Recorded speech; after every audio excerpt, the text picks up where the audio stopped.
Ίχνα στην αρχαιότητα ήταν η πόλη που κάποτε κοσμούσε τις όχθες μιας λίμνης που δεν υπάρχει πια. Σύμφωνα με τη μυθολογία, εδώ κατοικούσε ο βασιλιάς Ηλέας, ο οποίος επέβαλε την κυριαρχία του και ανάγκαζε τους κατοίκους να ασχοληθούν με την καλλιέργεια των αμπελώνων του. Ο Ηρακλής επισκέφτηκε την περιοχή και διαμαρτυρόμενος για την τυραννία του Ηλέα, κατέστρεψε τους αμπελώνες και σκότωσε το βασιλιά. Σήμερα είναι η Νέα Ζίχνη και μετράει ιστορία 25 αιώνων.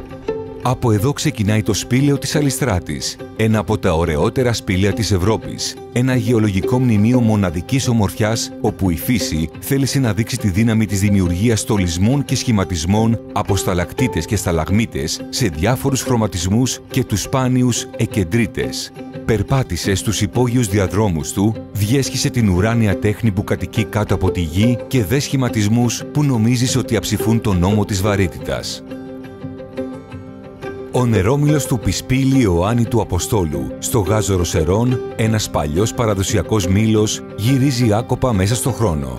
Σταμάτησε να αλέθει σιτηρά το 1970 και σήμερα στέκεται ως μνημείο μιας εποχής, όπου η εργασία κυλούσε με τους απαλούς ρυθμούς του νερού, ένας διαρκής φόρος τιμής στον ανθρώπινο μόχθο.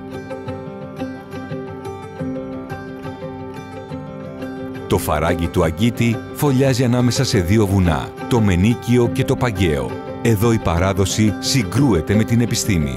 Ο θρύλος λέει ότι δημιουργήθηκε όταν οι αρχαίοι Μακεδόνες προσπάθησαν να αποξηράνουν την αρχαία λίμνη Πρασιάδα. Η επιστήμη όμως επιστρέφει εκατοντάδες χιλιάδες χρόνια πίσω στο χρόνο σε μια εποχή βίαιων γεωλογικών αναταράξεων.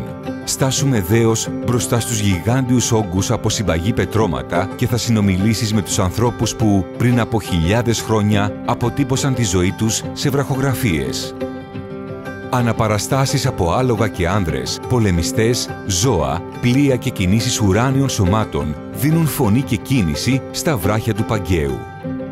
Στάσου μπροστά στις βραχογραφίες και επικοινώνησε διαμέσου των αιώνων με τους ανθρώπους που θέλησαν να αφήσουν για πάντα ένα κομμάτι της ιστορίας και της ζωής τους.